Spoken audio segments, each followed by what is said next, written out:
Rowan Dean, look, Anthony Albanese, I know is a nice bloke, but gee, this really riles me when he does something like this. Can you explain to me why it's so hard for Labor to see that this is not an issue where it has the luxury of playing cheap partisan politics? This is deadly serious and a time for unity against a real threat.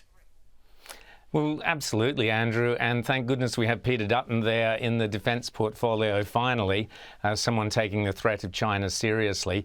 I think you're being a little bit harsh on Anthony Albanese, Andrew, because of course he's quite right that foreign policy is not a photo op. As we know with Labor, foreign policy is a shopping spree. That's what foreign policy is, epitomised by large Aldi bags stuffed with Chinese cash and standing round the podium with this or that Chinese billionaire and then paying off your legal fees and looking after your mortgage and all the rest of it. So you can understand why Labor's now stuck trying to find a new policy. Their policy in the past was simply do whatever China says and take the money and keep quiet. So clearly, Andrew, Albanese's struggling to find some new strategic positioning, as it were. But it's a disgrace, and you're right to point out what would Labor do is the bottom line. What would Labor have done in any of those scenarios you put forward? And that's just 3 from today.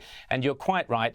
Ultimately, the Labor Party, or certainly Anthony Albanese's Labor Party, shows it is unfit to run this country. China is a strategic threat, more so now than ever. We've had numerous examples that they are quite prepared to be aggressive. We've seen that in Hong Kong, breaking the treaty that they signed with Margaret Thatcher, breaking the goodwill of the Western world and certainly the British world that they would keep Hong Kong in place till 1947, making aggressive noises.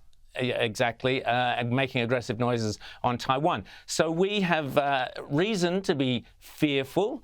We don't need to be panicky or scared, but we do need to be fearful of what their long-term intentions are towards us. And this is why we need strong strategic thinking of a military ilk to understand the threats.